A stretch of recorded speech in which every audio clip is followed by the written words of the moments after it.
Good morning आप सभी को। A very very good morning. Good morning to everyone. Alright, class start करते हैं। सबसे पहले आपको नेक्स्ट क्लास का होमवर्क दे दूं मैं। आपका जो नेक्स्ट क्लास का होमवर्क रहेगा, सबसे पहला होमवर्क रहेगा revise lecture 1 lecture 2 of chemical kinetics. उसके बाद illustration 1 and 2, beginner box 1, exercise 1 to 9, है ना। 1 से लेके 9 तक सॉल्व करना है। उसके बाद आपका जो होमवर्क रहेगा रिवीजन से, कल संडे है और आपका पेपर भी आ रहा है, इसलिए आपको मैं रिवीजन से भी कुछ होमवर्क दे रहा हूं। आपको क्या करना है, जो भी आपका टेस्ट का सिलेबस है ना, तो टेस्ट के सिलेबस में से जितने टॉपिक आ रहे हैं, मतलब मूल कंसेप्ट छोड़ के सारे ही आ रहे हैं, जितने आपने पढ़े हैं वो सारे के सारे टॉपिक से आपको 50 क्वेश्चन सॉल्व करने हैं। क्लियर? आप बैठ जाओगे, सॉल्व करते जाओगे। जब सवाल नहीं बनेगा, मात्र उसी सवाल की थ्योरी पढ़ोगे हैंड आउट से और उससे रिलेटेड सवाल देखोगे हैंड आउट से। अगर सवाल बन रहा है तो थ्योरी नहीं पढ़नी है। क्लियर?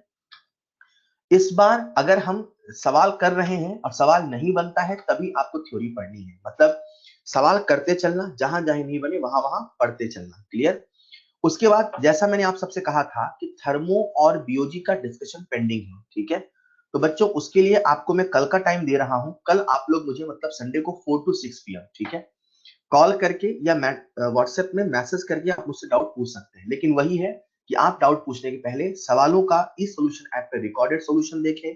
जहां तक हो सके तो पहले खुद से कोशिश करें, जब नहीं बनता है ना तभी पूछें, ठीक है। और कल संडे को आपका डाउट सेक्शन भी रहेगा ही, तो आप कई तरीके से अपने डाउट को क्लियर कर सकते हो। तो आप कल मतलब संडे को be sharp 4 to 6 PM, clear, 4 to 6 PM आप सब कल डाउट पूछ सकते हो। डिस्कशन रहेगा थर्मो और बीओजी का, ठीक है। तो कॉल पे और व्हाट्सएप पे फटाफट अपन कर लेंगे, ठीक है। ऑलराइट, तो ये तो रहा आपका होमवर्क कैसे कैसे करना है और डिस्कशन कब होगा। चलिए शुरू करते हैं हमारी आखिरी कहानी, दैट इज केमिकल काइनेटिक्स, ठीक है। नितिन बेटा, मैंने आपको कितनी फिर से सिलेबस बता दिया था, सारा सिलेबस बता दिया आपको। हाँ, सारी बातें हो चुकी हैं, आपके ऐप पे भी सिलेबस वगैरह सब कुछ है। Let's start today's class. मुझे आप सबका ध्यान चाहिए।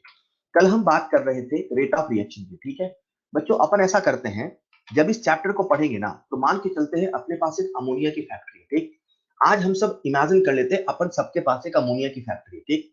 और अमोनिया की फैक्ट्री बड़ी काम की है ना। मतलब आप अमोनिया का जो प्रोडक्शन है वो हर जगह यूज हो सकता है, फर्टिलाइजर में, दवाइयों में, हर जगह। तो अपने पास एक अमोनिया की फैक्ट्री है, ऐसा हम मान के चल रहे हैं, और जब जब एग्जाम्पल लेना होगा उसी फैक्ट्री को अपन लेके चलेंगे। क्लियर? तो बच्चों कल की क्लास में मैं आपसे रेट पे बात कर रहा था, ठीक। तो रेट को अपन ऐसे फील करते हैं, इमेजिन करो हमारे पास एक अमोनिया की फैक्ट्री है। तो अमोनिया की फैक्ट्री से N2 और H2 से बन रहा है अमोनिया, और पल भर के लिए मान लेते हैं कि वहां जो अमोनिया बन रहा है, ठीक है, उसका जो रेट है वो रेट है 100 kg ammonia per hour, right. मैं केजी बोल रहा हूं ताकि फील आए, मोल बोलो तो फील नहीं आता, केजी बोलते हैं थोड़ा ज्यादा दिखता है। 100 kg ammonia per hour, right. ये अपने पास अमोनिया का प्रोडक्शन रेट है। तो रेट का फील क्या है, आप तुरंत समझ गए। अच्छा, वो जो अमोनिया की फैक्ट्री है उसमें 1 घंटे में 100 kg अमोनिया बन रहा, या आप फील कर पाते हो। जैसे ही आप समझ जाते हो कि यार रेट का मतलब क्या है, ये रेट का फील है कि अब आप ये फील कर पाए कि 1 घंटे में 100 किलो बनेगा, मतलब 2 घंटे में 200 किलो बनेगा, मतलब 3 घंटे में 300 किलो बनेगा, राइट। कल की क्लास में बच्चों मैंने आपको रिएक्टेंट का, प्रोडक्ट का, इन सभी का रेट ऑफ रिएक्शन का एक्सप्रेशन लिखना सिखा दिया था। आज हम ऐसा करेंगे, मैं जब बोलूं क्या डाउट है तो बस हैंड रेस करना है, ठीक है, सुनना है ध्यान से, क्योंकि मैं एक एक स्टेप में आपसे पूछूंगा। बेटा डाउट तो नहीं इसमें? तो आपसे जैसे पूछूं, एक स्टेप क्लियर होने के बाद ही आगे बढ़ना है। क्लियर? तो बच्चों कल मैंने आपको रेट ऑफ रिएक्शन का एक्सप्रेशन लिखना सिखा दिया था, और मैंने आपको जो रेट ऑफ रिएक्शन का एक्सप्रेशन लिखना सिखाया था वो कुछ ऐसा था, rate of disappearance of A by A. हम एक हाइपोथेटिकल रिएक्शन लिख के चल रहे थे, A plus B give C plus D, right. ये अपने पास एक हाइपोथेटिकल रिएक्शन है। हम इस पूरी रिएक्शन का रेट का एक्सप्रेशन लिख रहे हैं। हम किसके रेट का एक्सप्रेशन लिख रहे हैं? पूरी रिएक्शन के रेट का। लेकिन जब हम पूरी रिएक्शन के रेट का एक्सप्रेशन लिखते हैं, तो किसी एक रिएक्टेंट, किसी एक प्रोडक्ट, या सभी रिएक्टेंट सभी प्रोडक्ट की मदद से लिख सकते हैं। तो कैसे लिखते हैं सर? जो रिएक्टेंट का रेट होता है या जो प्रोडक्ट का रेट होता है, आप उसे स्टोइशियोमेट्री से डिवाइड कर दो। जैसे ही स्टोइशियोमेट्री से डिवाइड करते हैं, तो हम जो पाते हैं वो रेट ऑफ रिएक्शन होता है। मतलब अगर आप सब ध्यान से देखो बेटा, तो ये जो पूरा का पूरा एक्सप्रेशन है, ये पूरा का पूरा एक्सप्रेशन ये रेट ऑफ रिएक्शन है। आप ऐसा सोच सकते हो, रेट ऑफ रिएक्शन में रेट ऑफ रिएक्टेंट भी छुपा हुआ है। मतलब रेट ऑफ रिएक्टेंट RODA की मदद से रेट ऑफ रिएक्शन भी निकाल सकते हैं, या रेट ऑफ रिएक्शन की मदद से रेट ऑफ रिएक्टेंट भी निकाल सकते हैं। कल को सवाल आपको रेट ऑफ रिएक्शन देगा और रेट ऑफ डिसअपियरेंस ऑफ ए पूछेगा, कुछ नहीं, स्टोइचियोमेट्री से मल्टीप्लाई करना। मतलब जिसके बारे में डाटा देकर जिसके बारे में पूछेगा, केवल उन दोनों को इक्वेट करना। इस इक्वेशन की मदद से बच्चों आप किसी भी रिएक्टेंट, किसी भी प्रोडक्ट और पूरी रिएक्शन के रेट को इक्वेट कर सकते हैं।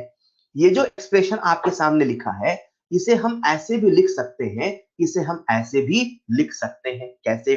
1/a into minus delta a by delta T बराबर 1/b into minus delta b by delta T. Please आप सब बोलेंगे जहां बैठे हो, इज इक्वल टू बोलो 1/c इंटू बोलो delta c by delta T is equal to 1/d into delta d by delta T. Sir ये क्या है? ये रेट ऑफ रिएक्शन का एक्सप्रेशन है। ये क्या है? ये रेट ऑफ रिएक्शन का एक्सप्रेशन है। ये रिएक्टेंट ए के फॉर्म में है, रिएक्टेंट बी के फॉर्म में है, प्रोडक्ट सी और प्रोडक्ट, सभी रिएक्टेंट और सभी प्रोडक्ट की मदद से किसी भी एक रिएक्टेंट का रेट पता हो। ऐसे समझो ना कि आपको सवाल में केवल ए का रेट पता है, तो आप पूरी रिएक्शन का रेट लिख सकते हो, बी का लिख सकते हो, सी का, डी का, सबका लिख सकते हो। बस खेल किसका है? स्टोइचियोमेट्री का। पूरी रिएक्शन में किसी एक रिएक्टेंट का रेट पता हो या किसी एक प्रोडक्ट का रेट पता हो, हम पूरी रिएक्शन का रेट लिख सकते हैं। जब रेट ऑफ रिएक्शन का एक्सप्रेशन लिखते हैं, ये एक्सप्रेशन है, उसे हमेशा हम स्टोइचियोमेट्री से डिवाइड करके लिखते हैं। बच्चों आप सभी जानते हो, जो रेट होता है वो delta C by delta T होता है, और C जनरली मोल पर लीटर मोलारिटी होता है, और समय जनरली सेकंड होता है। मतलब रेट की जनरल यूनिट क्या है? मोल पर लीटर पर सेकंड। तो rate of disappearance of A की यूनिट क्या है? सर वही मोल पर लीटर पर सेकंड। रेट ऑफ रिएक्शन की यूनिट क्या है? सर वही मोल पर लीटर पर सेकंड। कभी सेकंड है, कभी मिनट, कभी आवर है। हम पूरी रिएक्शन का रेट लिख सकते हैं, किसी भी रिएक्टेंट का रेट लिख सकते हैं, किसी भी प्रोडक्ट का रेट लिख सकते हैं। बच्चों जो रेट होता है उसका मतलब change in something with respect to time होता है। आज हमारी केमिकल काइनेटिक्स में अक्सर कंसंट्रेशन चेंज होता है, तो कभी कभी प्रेशर भी चेंज होता है। इसीलिए जो रेट है उसे हम लोग delta P by delta T के फॉर्म में भी लिखते हैं। स्वाभाविक सी बात है, जब कंसंट्रेशन नहीं प्रेशर है तो यूनिट भी तो प्रेशर के फॉर्म में होगा। इसी वजह से इसकी जो यूनिट होती है कभी एटीएम तो कभी कंसंट्रेशन के फॉर्म में लिखी जाती है। बच्चों आपको यूनिट पढ़ना आना चाहिए। जैसे मैंने आपसे कहा कि कंसंट्रेशन के फॉर्म में लिखा गया, तो जो यूनिट है वो कंसंट्रेशन के फॉर्म में है। जब प्रेशर के फॉर्म में लिखा गया तो जो यूनिट है वो प्रेशर के फॉर्म में है। यहां एक बड़ी ध्यान देने योग्य बात है बेटा, कि जो रेट ऑफ रिएक्शन होता है, ठीक है, जैसा आप देख सकते हैं, जो रेट ऑफ रिएक्शन होता है वो इस स्टोइचियोमेट्रिक कोफिशिएंट पर डिपेंड करता है। लेकिन जो रेट ऑफ रिएक्टेंट होता है और जो रेट ऑफ प्रोडक्ट होता है वो स्टोइचियोमेट्रिक कोफिशिएंट पर डिपेंड नहीं करता। कहने का मतलब है, अगर कोई रिएक्शन गिवन है, अगर आप रिएक्शन का स्टोइचियोमेट्री बदल दोगे तो स्टोइचियोमेट्री के बदलने से जो रेट ऑफ रिएक्शन है वो बदलेगा। जैसा कि साफ साफ दिख रहा है, rate of reaction rate of disappearance of reactant upon stoichiometric coefficient है। मतलब स्टोइचियोमेट्रिक कोफिशिएंट के बदलने से रेट ऑफ रिएक्शन बदलेगा, लेकिन जो रेट ऑफ डिसअपियरेंस है, जो रेट ऑफ अपीयरेंस है, वो नहीं बदलता। क्लियर? बच्चों जब हम सवाल सॉल्व करेंगे, अभी तक हमने जितनी बातें करी, जब तक हमने जो ये रेट का एक्सप्रेशन लिखा, ये जो रेट का एक्सप्रेशन लिख रहे हैं ना, इसमें जो हम रेट ऑफ डिसअपियरेंस ऑफ ए लिख रहे हैं, ये जो हम कंसंट्रेशन सारी बातें कर रहे हैं, अभी तक हमारी जितनी भी बात हुई वहां सभी जगह पर हमने जो रेट लिखा वो या तो मोल में था, या तो मोल पर लीटर में था, या तो एटीएम में था। ऐसा कभी नहीं हुआ कि कभी रेट ग्राम में हो। ये वही वाली बात है कि कल मैं आपको एक एग्जांपल लेके समझा रहा था, बेला t बराबर 0 पर इसके 2 मोल हैं, इसके 1 मोल है, हम मोल लेके चल रहे थे। मैं आप सबसे एक सवाल पूछ रहा हूं बेटा, अगर 2a से b बना होता, लेट्स से मैंने कहा होता t इक्वल टू 0 पे a के 1 ग्राम है, कितने ग्राम है? 1 ग्राम है। तो किसी टाइम टी पे क्या हम 1 माइनस 2x ग्राम लिख सकते हैं? क्या हम उसे ग्राम के फॉर्म में लिख सकते हैं? क्या हम 1 माइनस 2x लिख सकते हैं? नहीं सर, अगर वो ग्राम होता तो ग्राम में ऐसे नहीं लिखते हैं। ये जो नियम होता है लिखने का, जो हमने कल लिखा था बेटा, वो मोल में डिफाइन। तो आप ऐसे समझो ना कि हमने अभी तक जो पढ़ा उसमें जो रेट लिखते हैं उसकी यूनिट मोल में है, चलेगा, मोल पर लीटर में है, चलेगा, लेकिन अगर कभी सवाल में रेट ग्राम पर यूनिट टाइम में दिया होगा तो हमें कुछ और करना होगा। तो मैंने कहा बेटा इमेजिन करो हमारे सामने एक रिएक्शन है ए से बना बी, इसमें जो रेट दे रखा है ए से बना बी, इसका जो रेट दे रखा है पल भर के लिए मान लो किसी एक रिएक्टेंट का या किसी एक प्रोडक्ट का, किसी का जो रेट दे रखा है वो ग्राम पर यूनिट टाइम में दे रखा है। अगर मुझे इस रिएक्शन का रेट ऑफ रिएक्शन का एक्सप्रेशन लिखना है और अगर ये मोल में होता तो शायद मैंने ऐसे ही लिखा होता ना। कैसे? बोलना जरा एक बार। RODA/A बराबर ROA अपीयरेंस ना, B/B। अगर मोल में होता, अगर मोल में होता तो ऐसा ही लिखा होता, बिल्कुल सही बात। पर वो मोल में नहीं है, वो किस में है? ग्राम में। सर ग्राम में है तो मोल में कन्वर्ट कर लो। मैंने कहा सही बात है। अगर मोल में होता तो ऐसे लिखते। पल भर के लिए सोचो वो मोल में नहीं ग्राम में, तो सर मॉलिक्यूलर वेट से डिवाइड कर दो। सर मॉलिक्यूलर वेट से डिवाइड कर दो, बन जाएगा ग्राम में, सॉरी बन जाएगा मोल में। मतलब सुनना ध्यान से, यहां पे जो ट्विस्ट है वो ये है क्या, जब हम लिखते हैं RODA/A into molecular weight of A, मैं इसको यहां लेके आया। ओके, ये जो रेट आपने लिखा है मॉलिक्यूलर वेट से डिवाइड करके लिखा है, मतलब इसकी यूनिट मोल में है, इस पूरे की यूनिट मोल में है। जब मॉलिक्यूलर वेट से डिवाइड कर रहे हैं तब यूनिट मोल में है, लेकिन जब डिवाइडेड नहीं है, केवल RODA की बात करें तो इसकी यूनिट किस में है? ग्राम में। या वही समझो ना यार, ग्राम में है तभी तो मोल में कन्वर्ट करने के लिए डिवाइड किया। मतलब अपन तो एक रूल बना लेते हैं, अगर कभी रेट ग्राम में दिया होगा तो हम लोग फॉर्मूला ये लगाएंगे, और अगर कभी रेट मोल में या मोल पर लीटर में दिया होगा तो जो फॉर्मूला हम पहले लगाए थे वो लगाएंगे। क्लियर? याद कर लो, अगर हम कभी रेट ग्राम में दिया होगा तो हम उसे ऐसे सॉल्व करेंगे, अगर कभी मोल में दिया होगा तो ऐसे करेंगे। अभी मैं एक सवाल की मदद से इसे और पक्का करता हूं। बेटा सवाल का एक तरीका होता है कभी कभी ग्राम में देता है, तो दूसरा तरीका होता है कभी कभी जो रेट होता है वो प्रेशर पर यूनिट टाइम में दिया होता है और आपसे पूछता है कंसंट्रेशन पर यूनिट टाइम।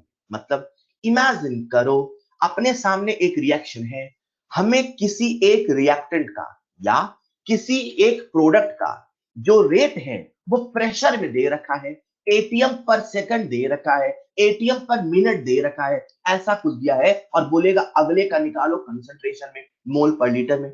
दिया किसका है? प्रेशर का। लिखना किसमें? कंसंट्रेशन में। स्वाभाविक सी बात है, यूनिट कन्वर्जन का खेल है। तो वो कैसे करते हैं वो बता देता हूं।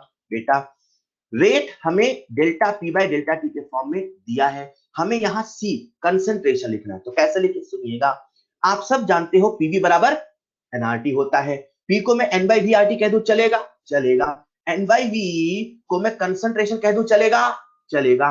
पी बराबर सीआरटी कह दूं, चलेगा? चलेगा। जो सी है उसको पी बाई आर टी कह दूं, चलेगा? चलेगा। मतलब अगर मुझे कंसंट्रेशन चाहिए प्रेशर से, बोलो अगर मुझे कंसंट्रेशन चाहिए प्रेशर से तो किससे डिवाइड कर दे? आरटी से। अच्छा सर, मतलब अगर अपने को प्रेशर में दिया होगा ना सर तो आरटी से डिवाइड कर देंगे। मैंने कहा सही बात है। If rate is given in pressure per unit time, किसमें रेट दिया है? प्रेशर पर यूनिट टाइम में। और किसमें पूछा है? कंसंट्रेशन में। तो क्या लिखोगे? सर कंसंट्रेशन में पूछा है तो 1 अपॉन आरटी से डिवाइड कर देंगे, 1 अपॉन आरटी से मल्टीप्लाई कर देंगे, आरटी से डिवाइड कर देंगे, 1 by RT into delta P by delta T. मतलब ये जो रेट हो गया ये तो हो गया प्रेशर में, प्रेशर पर यूनिट टाइम, लेकिन जैसे आपने आरटी से डिवाइड किया किसमें बन गया? कंसंट्रेशन में। क्लियर? मतलब क्या क्या सवालों का लेवल हो सकता है?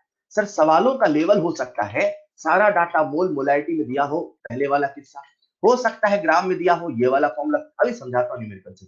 हो सकता है प्रेशर पर यूनिट टाइम में दिया हो, कंसंट्रेशन पर यूनिट टाइम में कन्वर्ट करेंगे। बच्चों हम लोग शुरू करने जा रहे हैं न्यूमेरिकल। जब कभी हम रेट का सवाल करेंगे, जब कभी हम रेट का सवाल करेंगे, जब कभी हम रेट का सवाल करेंगे, किसी भी सवाल में सबसे पहले रेट ऑफ रिएक्शन का एक्सप्रेशन लिखेंगे। अपने आप से बोलो, सबसे पहले क्या लिखेंगे? रेट ऑफ रिएक्शन का एक्सप्रेशन। क्या लिखेंगे? रेट ऑफ रिएक्शन का एक्सप्रेशन। क्या लिखेंगे? रेट ऑफ रिएक्शन का expression. First thing we have to do is the expression of rate of reaction. जैसे ही रेट ऑफ रिएक्शन का एक्सप्रेशन लिखोगे, सवाल खत्म हो जाएगा। आओ इसे मैं समझाता हूं एक सवाल के माध्यम से। पहले मैं बता रहा हूं, फिर आप करना, ठीक? For the reaction N2 plus 3H2 gives 2NH3, rate of appearance of ammonia. किसी एक का रेट गिवन है, या तो रिएक्टेंट का या तो प्रोडक्ट का। अभी किसका गिवन है? प्रोडक्ट का। हमें क्या पूछा है? Rate of disappearance of N2NH2। Sir ने कहा था जब कभी डाटा गिवन हो रेट का, सबसे पहले रेट ऑफ रिएक्शन का एक्सप्रेशन लिखना। चलो आप सब बोलो बेटा, इस रिएक्शन का रेट एक्सप्रेशन कैसे होगा? बोलो, रेट ऑफ रिएक्शन का एक्सप्रेशन बोलो। सर RODN2/1 बराबर RODH2/3 बराबर ROANH3/2। ये हमने क्या लिखा? रेट ऑफ रिएक्शन का एक्सप्रेशन। अब इस रिएक्शन की मदद से, इस इक्वेशन की मदद से जो दिया है, जो पूछा है, इक्वेट करो। चलो देखते हैं हमें क्या दिया है। हमें सर दे रखा है rate of appearance of ammonia. सुनो ध्यान से, मैं दोबारा रिपीट नहीं करूंगा, सुनो ध्यान से। हमें क्या दे रखा है? अमोनिया का रेट। बताओ इसमें अमोनिया का रेट क्या है? ये पूरा का पूरा अमोनिया का रेट है क्या? मैं आपसे पूछ रहा हूं, ये पूरा का पूरा अमोनिया का रेट है क्या? बोलो। ये पूरा का पूरा अमोनिया का रेट है क्या? बोलो। ये पूरा का पूरा अमोनिया का रेट है क्या? नहीं सर, ये अमोनिया का रेट नहीं है, ये रेट ऑफ रिएक्शन है। तो अमोनिया का रेट कौन है? केवल ये अमोनिया का रेट है sir. Only this is the rate of ammonia. Only this is the rate of ammonia. Clear? हमें क्या दे रखा है? अमोनिया का रेट। मोल में दिया, ग्राम में? सर मोल में दिया है।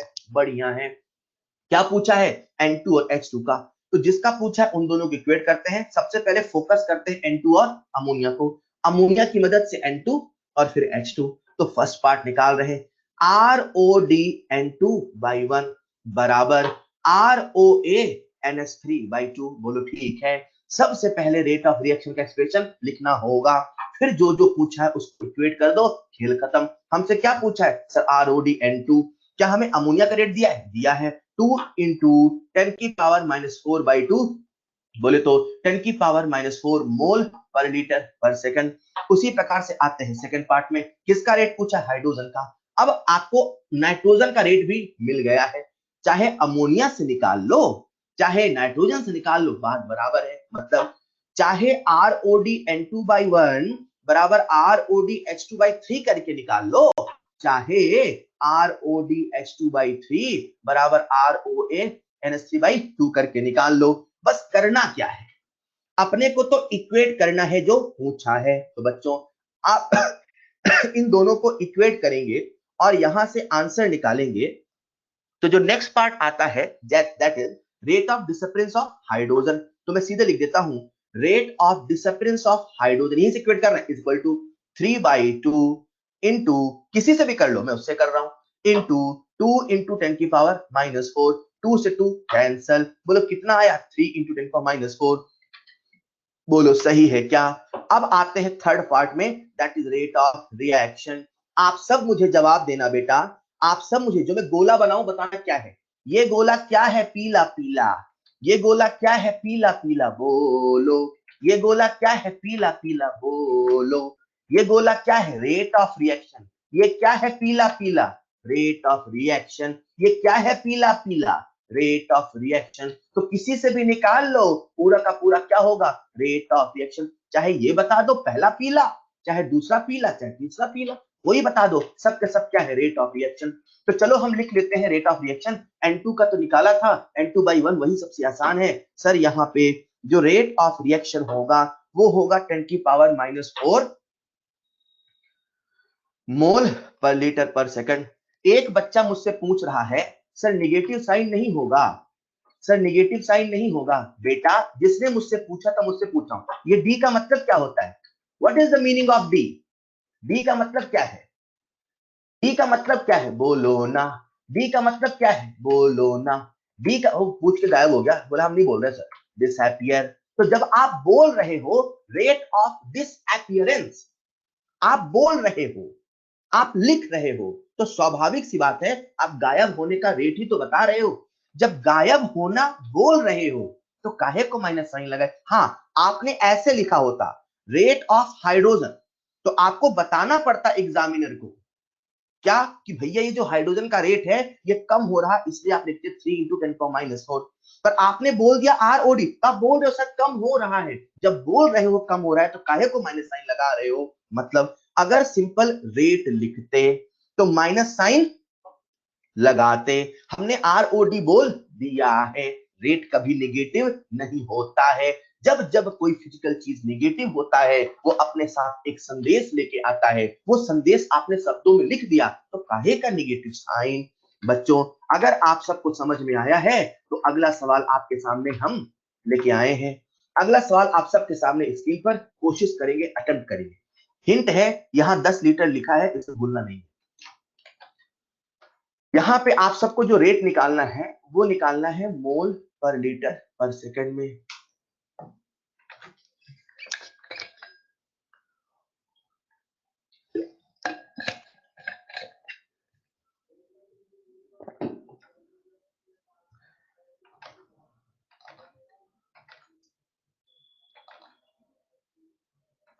सबसे बनना चाहिए, जब कभी रेट का सवाल आएगा सबसे पहले रेट ऑफ रिएक्शन का एक्सप्रेशन लिखा जाएगा।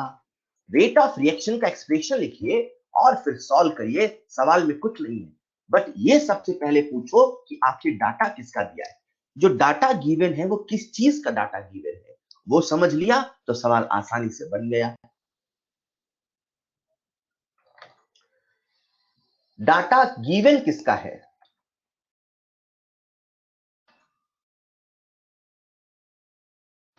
बहुत बढ़िया, बहुत सारे बच्चे कर पा रहे हैं, वेरी वेरी गुड।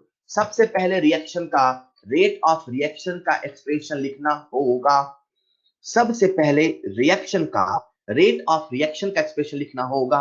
जिनसे बन गया अच्छी बात है, जिनसे नहीं बना समय समाप्त, अगला करना। ध्यान सुनना, आज सीखने का नियम है बेटा, एक सवाल आपको समय दूंगा, बन जाए, अप्रोच बन जाए तो अच्छा है। जब मैं बोलना शुरू कर दूं तो आप सुनो, नहीं लिखोगे किसी कीमत पे, चाहे आंसर आया चाहे नहीं आया इस पूरे चैप्टर में। जब मैं बोलूं तो आप सुनोगे, रूल है आज से, क्लियर? तो चलिए, अपने सामने ये सवाल है, 2a से बना 3b plus 4c, number of moles of b increase by. वो कह रहा है कि b के मोल इतने से बढ़ गए। कहीं ना कहीं सवाल हमें ये कह रहा इतने का चेंज है। अरे इतने से बढ़ना मतलब चेंज इतने का होना। कितने से बढ़ गए? 6 इंटू 10⁻³ कितने सेकंड में? 10 सेकंड में, और 10 लीटर का कंटेनर है बेटा। सवाल हमें बी के बारे में चेंज इन मोल दे रखा है। किसका दे रखा है? बी का। कितना चेंज हुआ? 6 इंटू 10⁻³ ये बी का चेंज दे रखा है, राइट।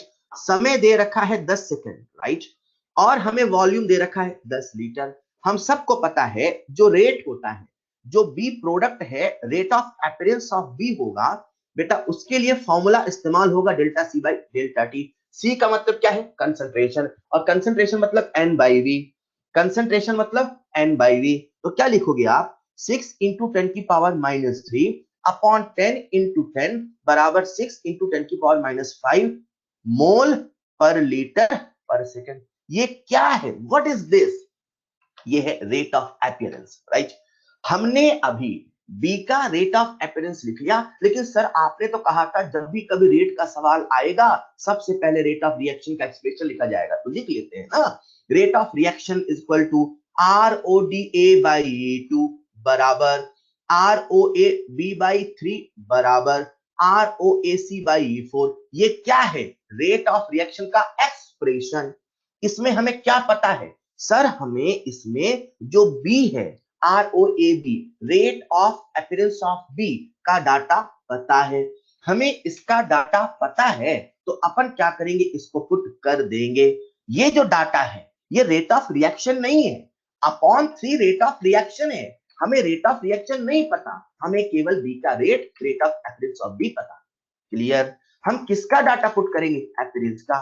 देखो हमसे पूछा क्या है, find rate of appearance of B and C and rate of disappearance of A. एक तो अपन ने पता कर लिया, rate of appearance of B पता कर लिया। अब आते हैं सी पे।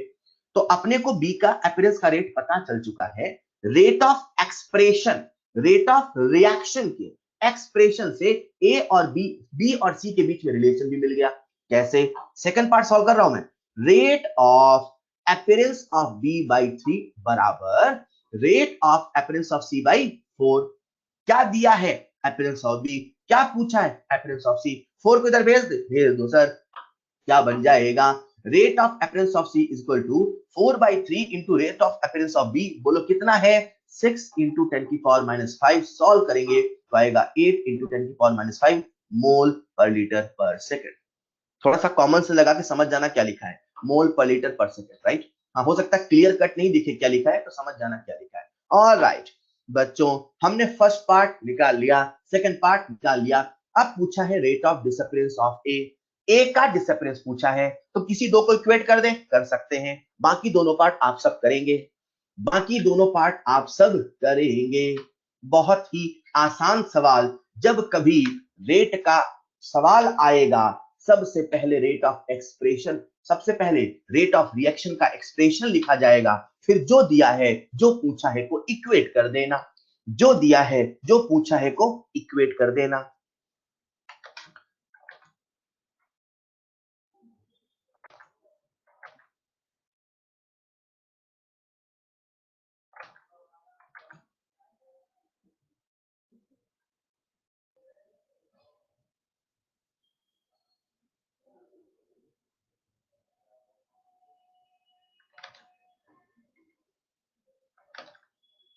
बहुत बढ़िया, आंसर आप सबके सामने है। Rate of appearance of B है first part, rate of appearance of C है second part, rate of reaction है यहां नीचे दे रखा है, रेट ऑफ रिएक्शन है 0.2 10⁻⁴, rate of appearance of B, rate of appearance of C और rate of disappearance of A. सारा डाटा लिखा है, आप सबके सामने आंसर है। कैलकुलेशन मिस्टेक थोड़ा आपसे हो सकती है। ऑलराइट, बहुत बढ़िया, क्या बात है।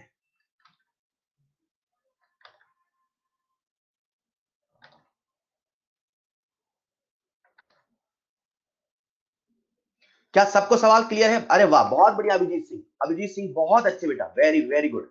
अगला सवाल आप सबके सामने स्क्रीन पर, अगला सवाल आप सबके सामने स्क्रीन पर। जब कभी रेट का सवाल आएगा, सबसे पहले रेट ऑफ रिएक्शन का एक्सप्रेशन लिखा जाएगा। जब कभी रेट का सवाल आएगा, सबसे पहले रेट ऑफ रिएक्शन का एक्सप्रेशन लिखा जाएगा।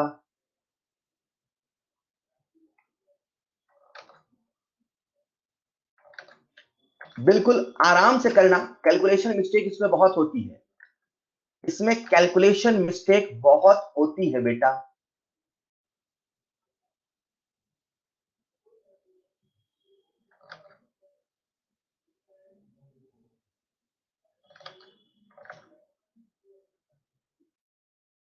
सबसे पहले जिस बच्चे ने आंसर दिया सही, उसका नाम है यश राज। हिंट दे रहा हूं, अरे 1.5 को अपन 3/2 लिख दे क्या? 1.5 को 3/2 लिख दे क्या? 1.5 को 3/2 लिख दे क्या?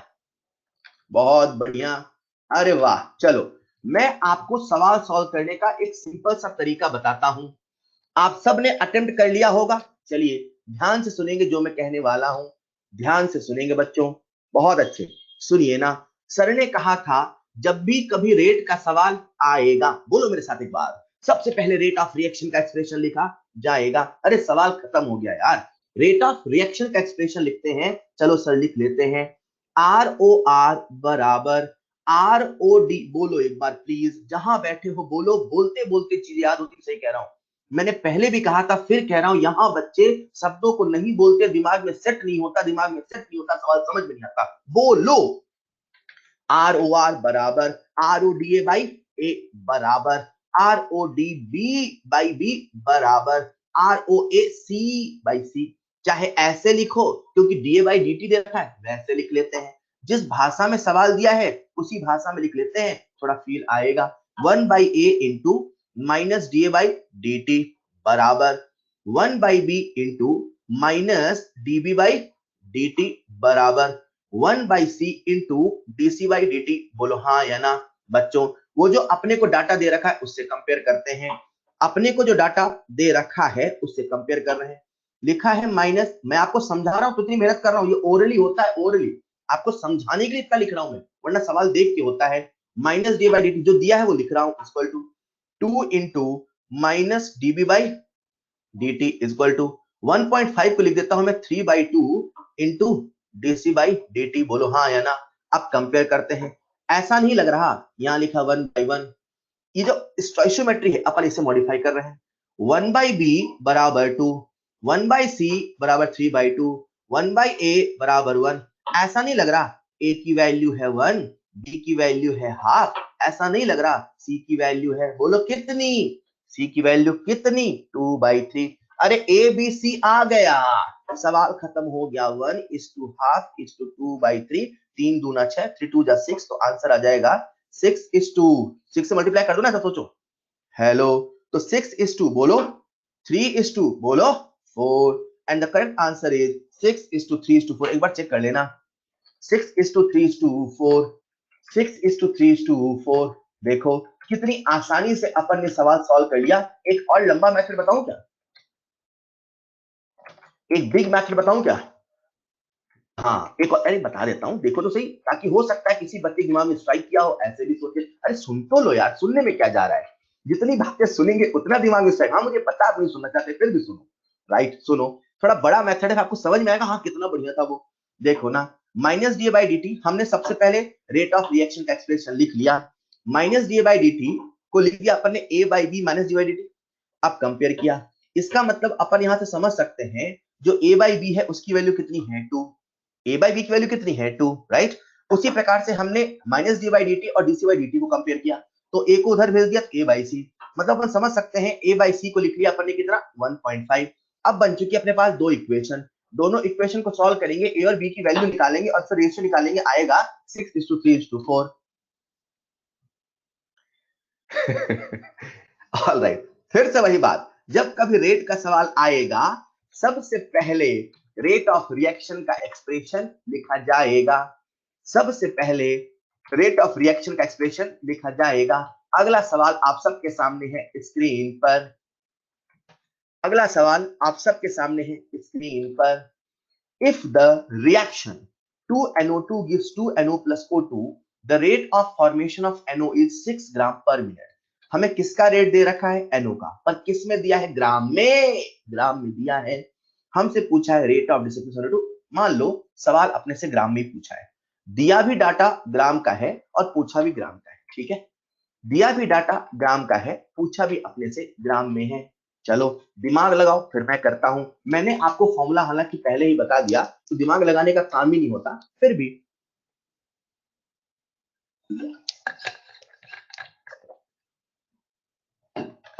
मैंने बच्चों से कहा दिमाग लगाओ, बच्चे अपने घुटने छू रहे थे। मैंने बच्चों से कहा दिमाग लगाओ, बच्चे अपने घुटने छू रहे थे।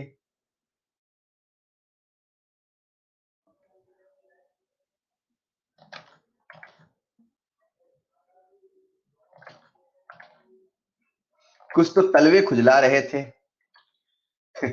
मैंने कहा दिमाग लगाओ, तो कुछ घुटने छू रहे थे, कुछ तलवे खुजला रहे थे और दिमाग लगा रहे थे।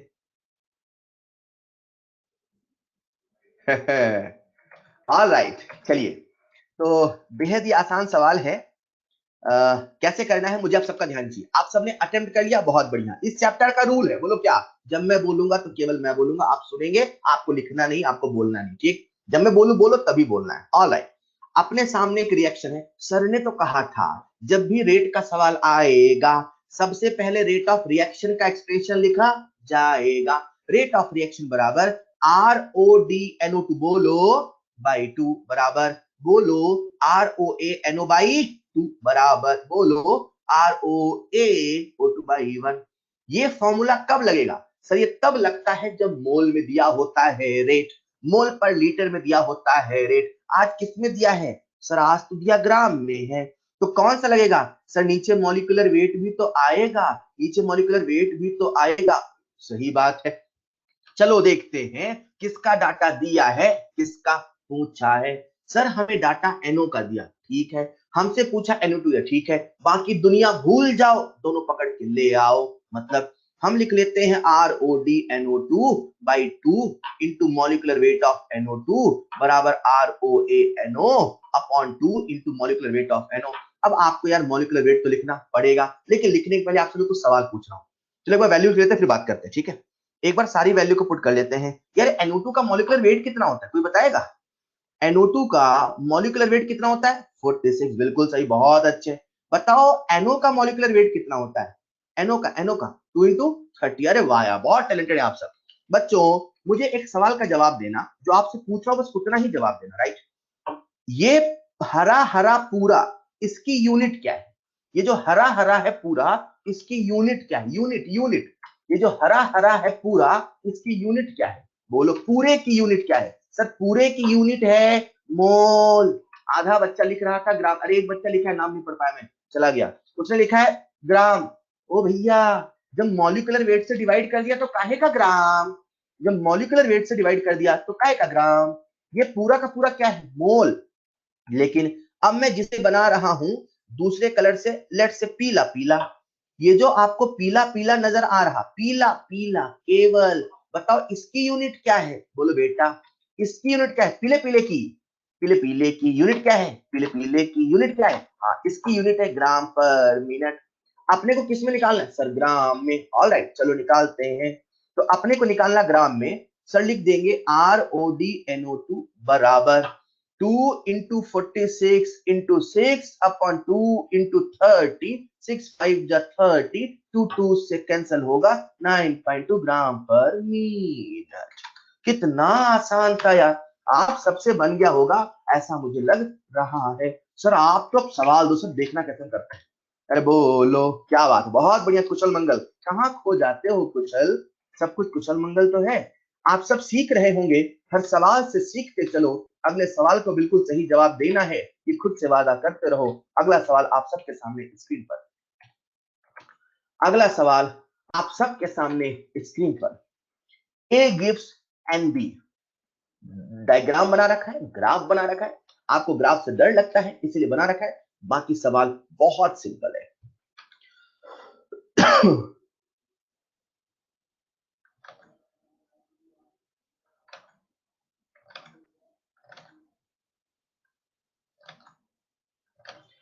ग्राफ को देखोगे समझ में आएगा।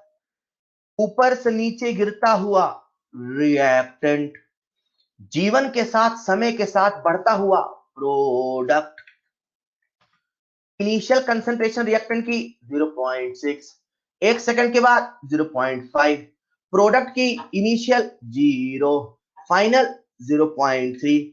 हम सब प्रोडक्ट की तरह हैं जो जीवन के साथ आगे बढ़ते चलते हैं। बढ़ते चलो, यही प्रोडक्ट सिखाता है।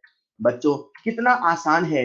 Rate of disappearance of A, rate of appearance of B निकालो, फिर रेट ऑफ रिएक्शन का एक्सप्रेशन लिखो, जवाब आपके सामने होगा। सर ने तो कहा था रेट का सवाल आएगा, सबसे पहले रेट ऑफ रिएक्शन का एक्सप्रेशन लिखा जाएगा। सर ने तो कहा था जब कभी रेट का सवाल आएगा, सबसे पहले रेट ऑफ रिएक्शन का एक्सप्रेशन लिखा जाएगा। वैल्यू निकालो, आंसर पाओ। जिस बच्चे ने इस सवाल का सबसे पहले सही जवाब दिया, उस बच्चे का नाम है सुमन कुमार। सुमन ने इस सवाल का आंसर सबसे पहले बिल्कुल सही दिया। सुमन बेटा सॉल्व तो किया था? ऑलराइट, बिल्कुल सॉल्व किया था, मुझे पूरा यकीन है। और आप सबके सामने आंसर है सवाल का 0.1, 0.3 and n equal to 3। 0.1, 0.3 and n equal to 3। Is this clear? चलिए, अभी हमने जितनी बात करी बेटा, अभी हमने सारी बात करी रेट की। मैंने आपको रेट का मतलब बताया, रेट कितने टाइप का होता है ये बताया, rate of reactant, rate of product, rate of reaction बताया, कैसे कैसे लिखा जाता है ये बताया, कभी ग्राम में दिया हो कभी यूनिट का खेल हो तो कैसे करना वो बताया। अब हम कहानी को आगे बढ़ाते हैं, चलो अपनी अमोनिया की फैक्ट्री में चलते हैं। अरे चले क्या, चलो अपनी अमोनिया की फैक्ट्री में चलते हैं। चले क्या बेटा, चले क्या, चलो अपनी अमोनिया की फैक्ट्री में चलते हैं। हमारी अमोनिया की फैक्ट्री में बन रही थी यार, अमोनिया की फैक्ट्री में क्या बनेगा, अमोनिया की फैक्ट्री में क्या बनेगा, अमोनिया। हमारी अमोनिया की फैक्ट्री इमेजिन करो चल रही थी, अमोनिया बन रहा था, हर घंटे हम 100 किलो अमोनिया बना के बाजार में बेच रहे थे। अचानक से मार्केट से डिमांड आ गई, बोले भैया अपने को 1 घंटे में 500 किलो अमोनिया चाहिए। हमारा अभी जो सप्लाई था वो 100 केजी अमोनिया पर आर का था, अचानक से डिमांड आ गया 500 केजी अमोनिया पर आर का। हमने सोचा करे तो करे क्या यार, 100 किलो बन रहा था, 500 किलो बनाना है, क्या करें, ज्यादा लोगों को लगाएं कि कुछ और करें, कैसे अमोनिया ज्यादा बनाएं। ये समझाने के लिए मैं आपको एक कंसेप्ट सिखाने वाला हूं जिसका नाम है रेट लॉ। ठीक, तो इमेजिन करते हैं हमारे सामने एक रिएक्शन है, मुझे आपका ध्यान चाहिए। इमेजिन करो हमारे सामने एक रिएक्शन है, एक हाइपोथेटिकल रिएक्शन है, A plus B B gives C plus D D. Clear बच्चों, रिएक्टेंट ना होता, रिएक्टेंट ना होता तो प्रोडक्ट ना होता। बोलो हाँ या ना, बोलो हाँ या ना, बोलो हाँ या ना। रिएक्टेंट ना होता तो प्रोडक्ट ना होता। बोलो, रिएक्टेंट ना होता तो प्रोडक्ट ना होता, रिएक्टेंट से प्रोडक्ट में कन्वर्जन ना होता, कुछ समय के साथ बदला ना होता, रेट ना होता, रेट ऑफ रिएक्शन ना होता, अरे काइनेटिक्स भी तो ना होता। रिएक्टेंट ना होता तो प्रोडक्ट ना होता, तो रेट ना होता, तो रेट ऑफ रिएक्शन ना होता, तो काइनेटिक्स ना होता।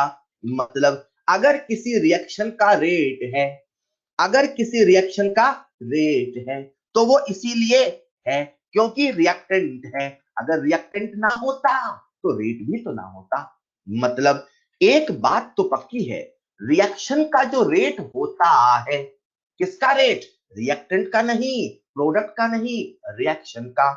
एक बात तो पक्की है, ये जो रिएक्शन का रेट होता है, एक बात तो पक्की है, ये जो रिएक्शन का रेट होता है वो कंसंट्रेशन ऑफ रिएक्टेंट के प्रोपोर्शनल होता है।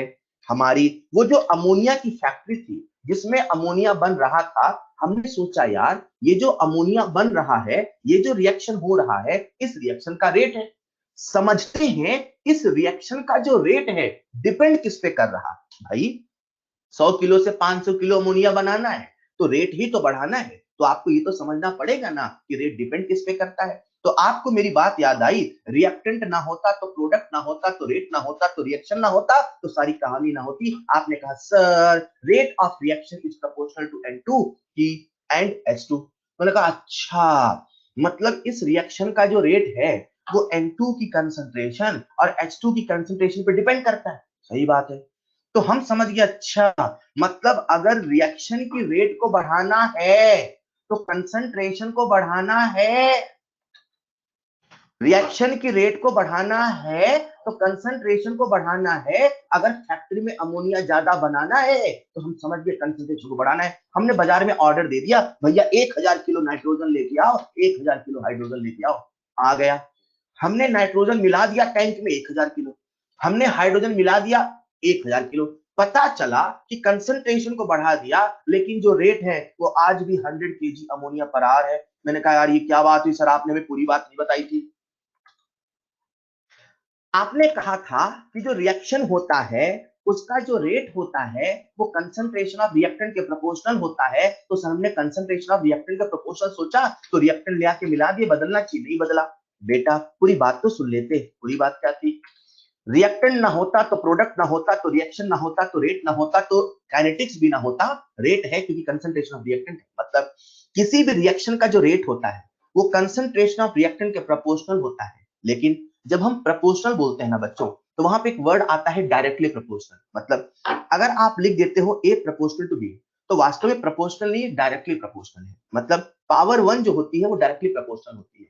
यहाँ देखो ए की पावर 1 लिखी है, बच्चा कहता है सर कहाँ लिखी है, अरे 1 नहीं लिखते ना यार, कुछ नहीं लिखा है तो 1 है ना यार। मतलब आपने जब ये कह दिया rate is proportional to concentration of A into concentration of B, तो बच्चों बातों बातों में आपने ये कह दिया कि ए की पावर 1 है, डी की पावर 1 है, मतलब वो ए और बी के डायरेक्टली प्रोपोर्शनल है। मतलब अगर हमने ये कह दिया कि जो रेट है वो N2 की पावर 1 और H2 की पावर 1 के प्रोपोर्शनल है, तो आप इसका यही मतलब निकालोगे कि N2 करेंगे दुगना तो रेट होगा दुगना, H2 करेंगे दुगना तो रेट होगा दुगना। लेकिन ऐसा नहीं है। तो सबसे पहले क्या करना होगा, आपको इस रिएक्शन का जो रेट है इसका एक करेक्ट फॉर्म पता करना होगा। आपको पता करना होगा कि इस रिएक्शन का जो रेट होता है सच में किस रिएक्टेंट पे तो डिपेंड करता है, सच में किस रिएक्टेंट पे कैसे डिपेंड करता है। सबसे पहले आपको ये पता करना होगा कि इस रिएक्शन का जो रेट है किस रिएक्टेंट पर कैसे डिपेंड करता है। हमने उसके लिए किया एक्सपेरिमेंट। क्या किया? एक्सपेरिमेंट। हमारी जो अमोनिया की फैक्ट्री थी, एक बार हम N2 को दुगना किए। एक N2 का सिलेंडर है, एक H2 का सिलेंडर है। हमने एक बार N2 के सिलेंडर में N2 की कंसंट्रेशन को दुगना किया। हमने जैसे ही N2 की कंसंट्रेशन को दुगना किया बेटा, तो हमें पता चला कि जो रेट है जितना पहले था उतना ही है। अरे यार, रेट जितना पहले था उतना ही है, मतलब कंसंट्रेशन को दुगना किया, कंसंट्रेशन बढ़ाते गए बढ़ाते गए बढ़ाते गए, लेकिन फिर भी रेट नहीं बदला। हम समझ गए अरे यार सर N2 से कुछ नहीं होने वाला, जो रेट है वो N2 पे डिपेंड नहीं करता, मतलब N2 की पावर 0।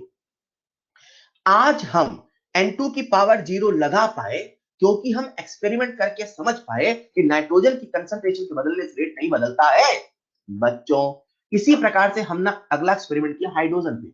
जैसे हमने हाइड्रोजन पे एक्सपेरिमेंट किया तो पता चला कि जैसे हमने हाइड्रोजन की कंसंट्रेशन को दुगना किया तो रेट हो गया 4 गुना। दुगना करने पे रेट हो गया 4 गुना, हम समझ गए पावर है 2। क्यों? जब दुगना करोगे 2 की पावर 2 4।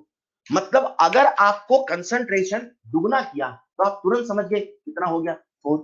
मैं कहना क्या चाहता हूं, हाँ ये सच्चाई है कि रिएक्शन का जो रेट होता है वो रिएक्टेंट की कंसंट्रेशन के प्रोपोर्शनल होता है, लेकिन रिएक्टेंट की कंसंट्रेशन के डायरेक्टली प्रोपोर्शनल नहीं होता, रेज टू सम पावर होता है।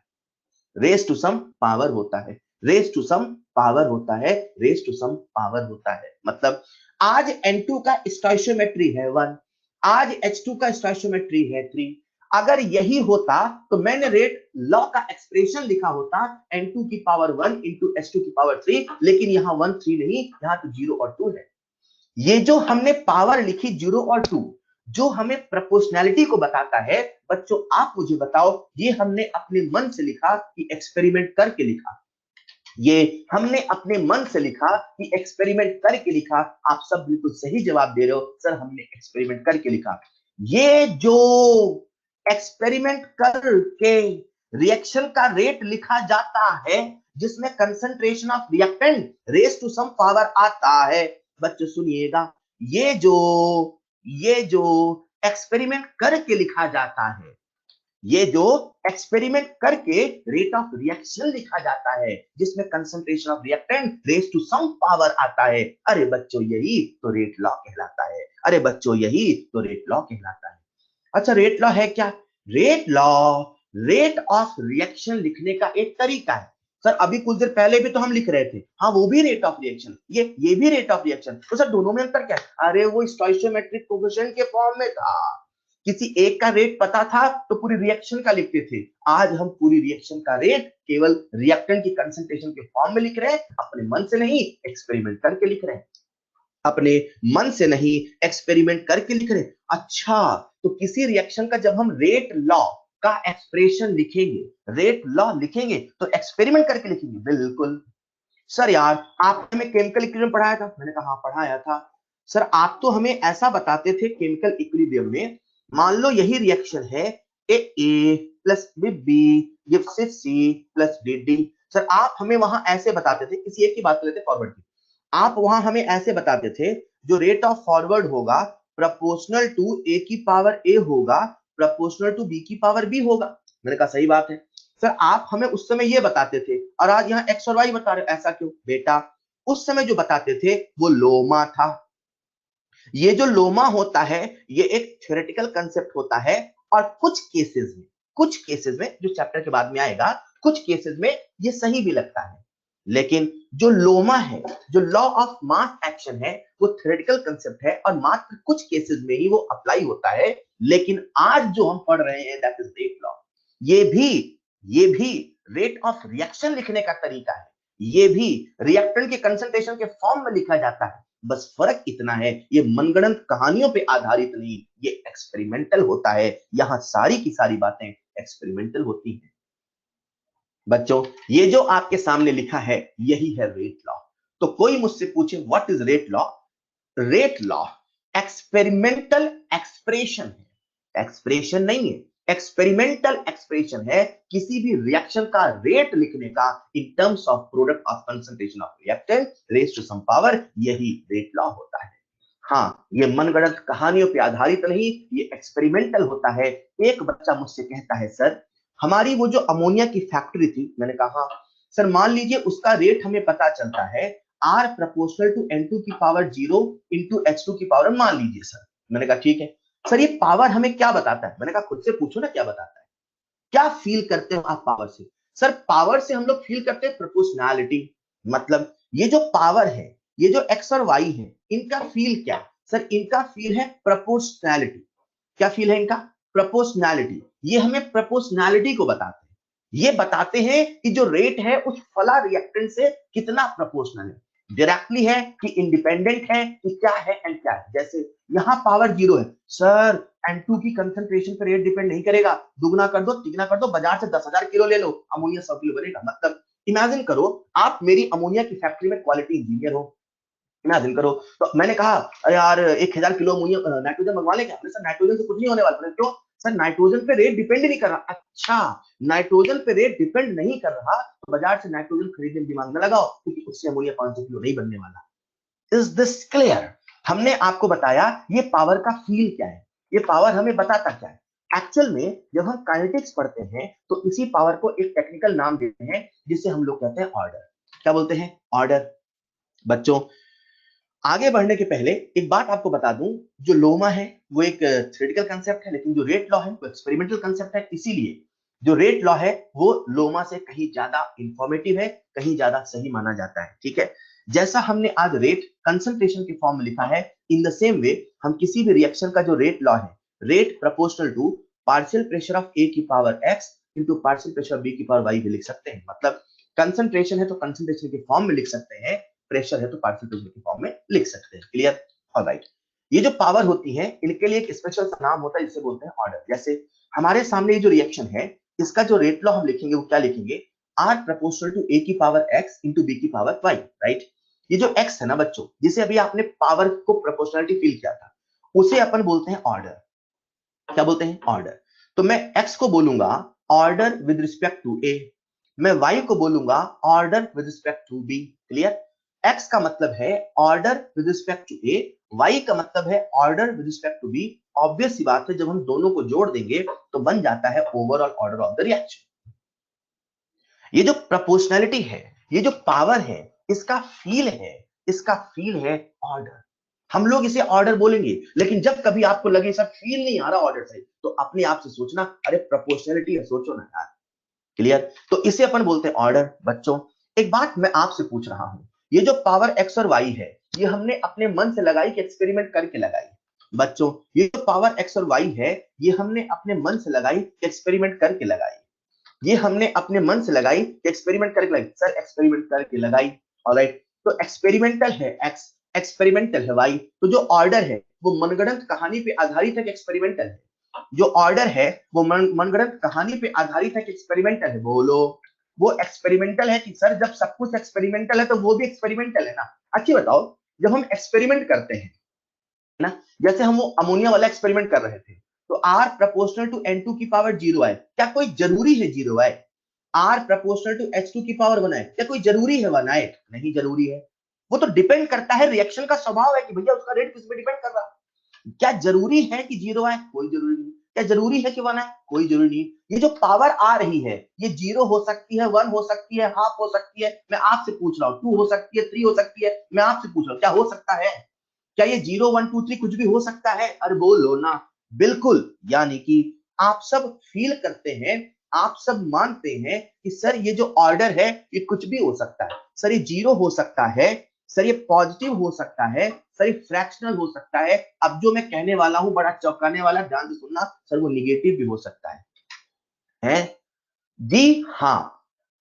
Order listen carefully, order with respect to any reactant or any product, किसी रिएक्टेंट या किसी प्रोडक्ट के रिस्पेक्ट में, can be negative, can be negative, but overall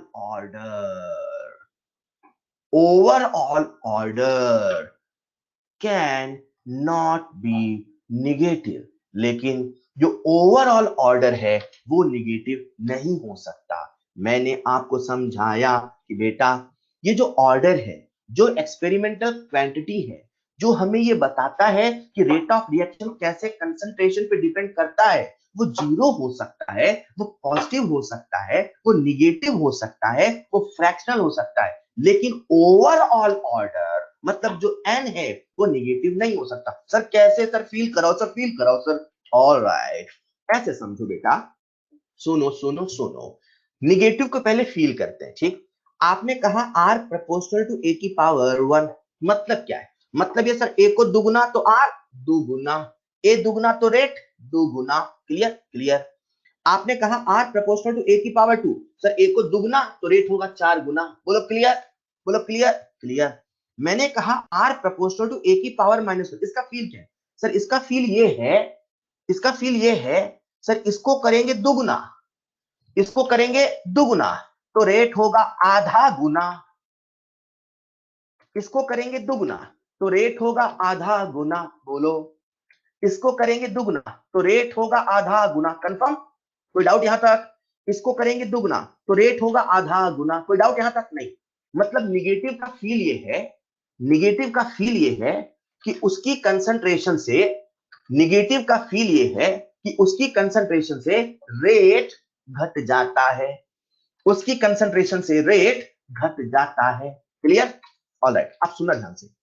imagine करो, इमेजिन करो हमारे पास एक रिएक्शन है, इमेजिन करो हमारे पास एक रिएक्शन है और उसका जो ओवरऑल ऑर्डर आता है वो आता है -1। इमेजिन करो पल भर के लिए, इसका ओवरऑल ऑर्डर -1 का मतलब क्या है?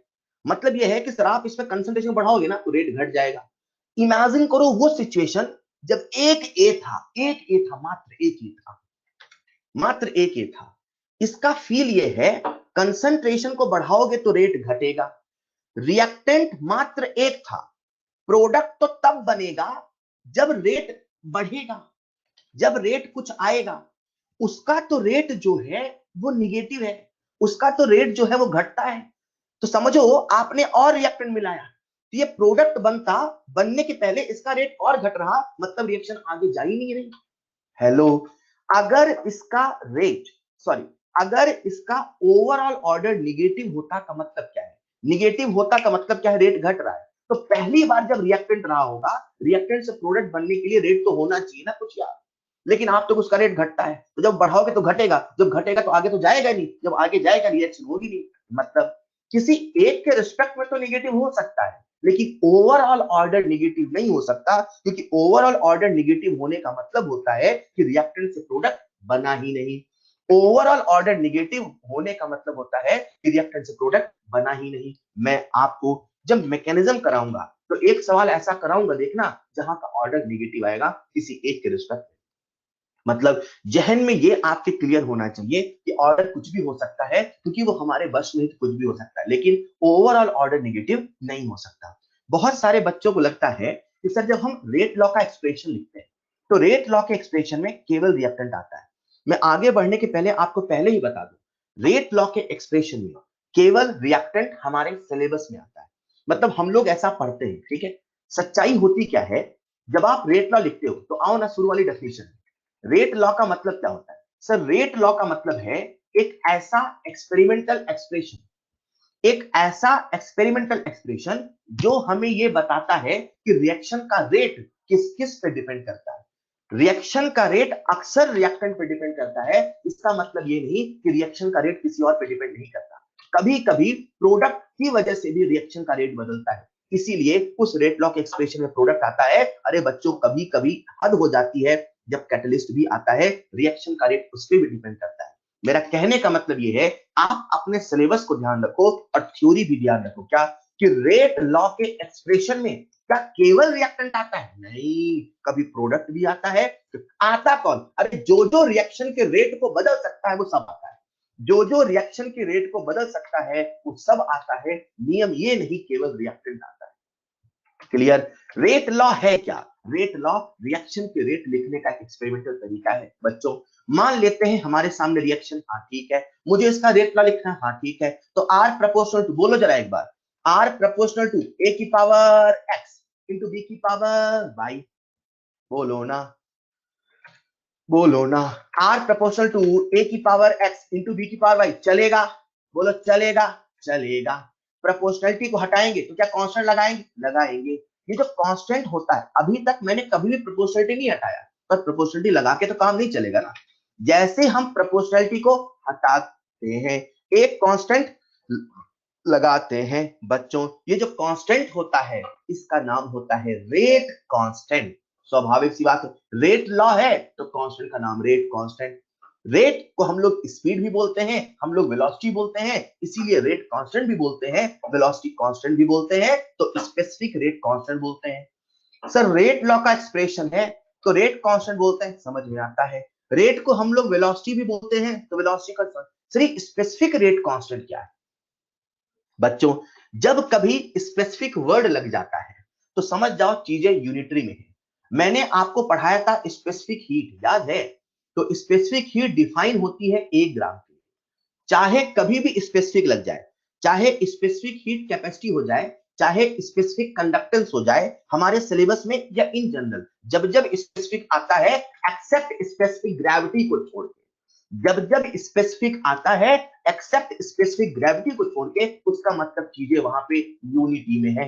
मतलब हमारे सामने जो रेट लॉ का एक्सप्रेशन था इस फला रिएक्शन के लिए, R बराबर K इंटू ए की पावर एक्स इंटू बी की पावर वाई था। हमने सभी कंसंट्रेशन को 1 ले लिया, कंसंट्रेशन को 1 ले लिया, यूनिटी ले लिया। जैसे ही यूनिटी ले लिया ये बन गया स्पेसिफिक।